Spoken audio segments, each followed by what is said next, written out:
Sebuah rekaman ramai dibahas warganet di media sosial Telegram pada Rabu 4 September 2024. Pasalnya dalam rekaman tersebut menunjukkan momentum sekelompok tentara Ukraina menyerah kepada tentara Rusia di wilayah Pokrovski.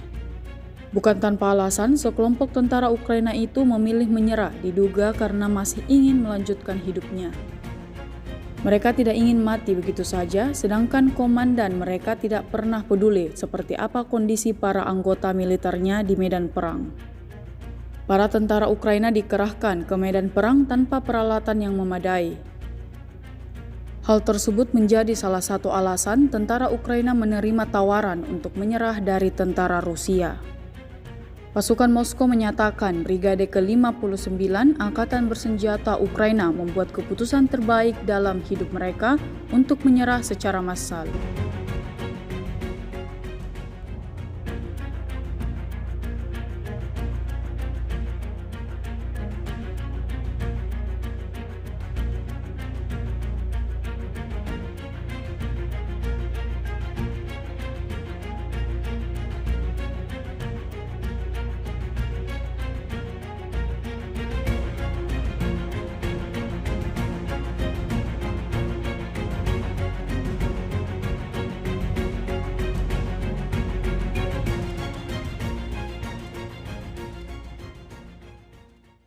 Download Tribun X sekarang, menghadirkan lokal menjadi Indonesia.